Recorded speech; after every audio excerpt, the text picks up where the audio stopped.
Welcome to Ben Rag Violin, Paganini's Caprice number 17. A big one, famous one for the octaves, the fingered octaves we've got to do in the midsection, but let's give it a go. So starting with the sostenuto, just make sure the bow is just nice and balanced deep in the string. Practice open string maybe. And then starting straight away, first challenge, unison, E flat. So, getting that nice and in tune. My thumb needs to be in a higher position to be able to stretch my one back. Never try to stretch the four up, always try to stretch the one back when possible. Let's try. Now you couldn't do too much vibrato on that, it's impossible, so don't overdo it on the next one.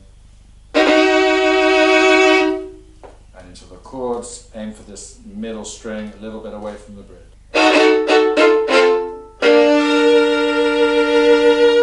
Not too fast now, he writes quavers. Now semiquavers in this kind of cadenza-like passage.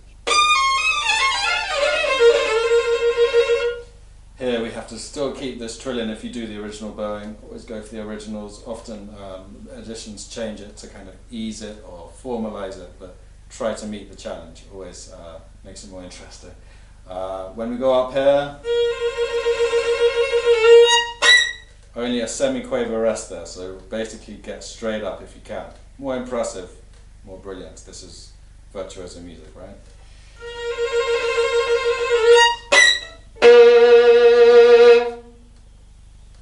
So this is our kind of introduction, and now into this main section, which is like a conversation with these very fast scales and this up bow double stops. So let's try.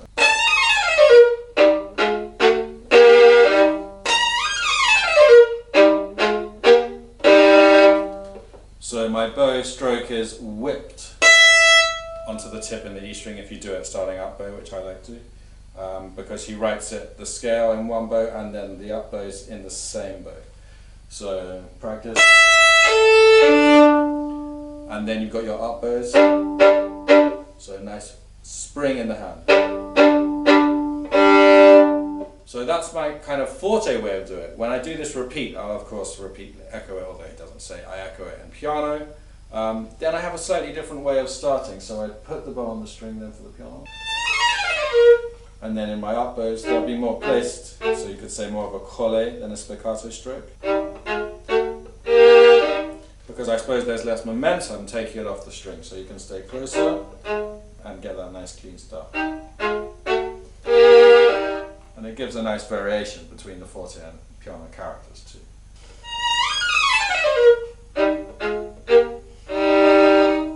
Going on. So whip it onto the string for forte. Momentum, bounce, so try to stop the bow. Remember vibrato in your double stops, ask for more.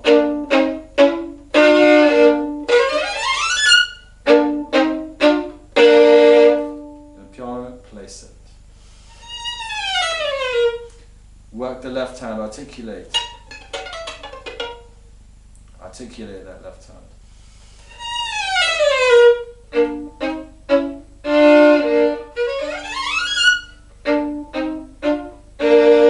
Into forte again, whip the bow.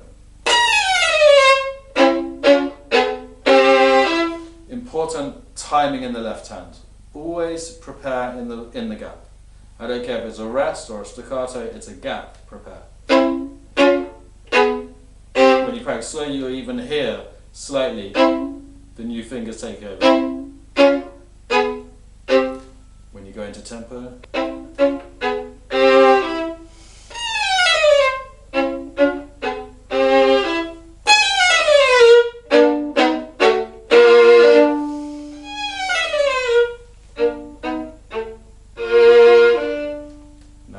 some rapid runs for this section now in slurs. Notice how Paganini often puts that bow change in very unusual places. This keeps it creative, challenging. Again, try not to formalize. Now a big one.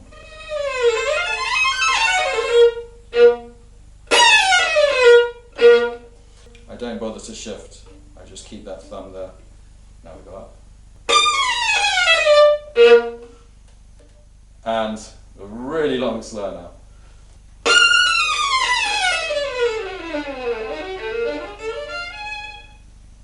Really long slur.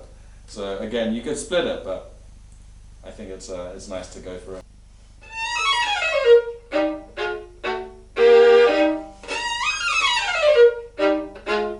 And build up now to the end of the section.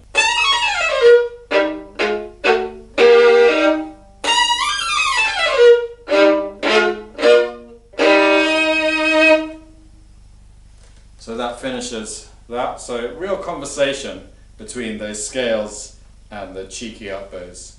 Now, I hope you practiced lots of fingered octaves, because there are lots now. So, of course, slowly for the left hand. You see how you stay on 1 and 3 a lot, and then you use 2 and 4 when you need it. Keep checking your intonation. Big challenge. Okay, bowing. This kind of bowing. So it's a combination of on and off. A lot of editions change the bowing at some point, but Paganini actually just wrote this bowing throughout this section, and I find it works really well. So let's give it a go. You'll notice that my thumb moves absolutely minimally. I've got to work around the thumb with the hand. I've got to have flexibility and a lot of strength. Even here, my thumb's still up.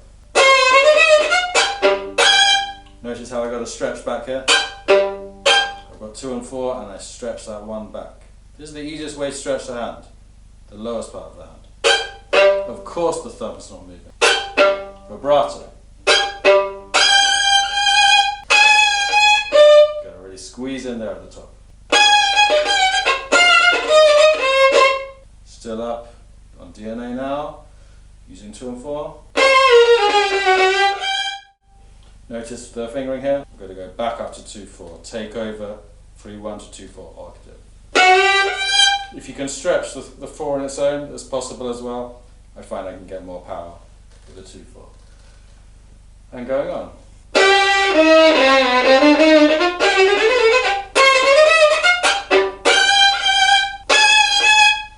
So just really working that 1-3 semitone. Again, just using the hand flexibility to make that semitone happen.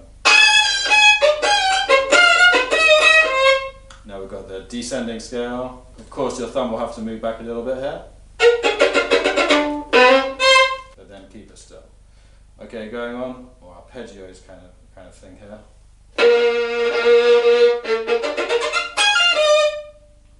I don't really move the thumb back there. You need to have vibrato, of course, so ask for more because there's a lot of stress in the hand, so you've got to ask for more vibrato.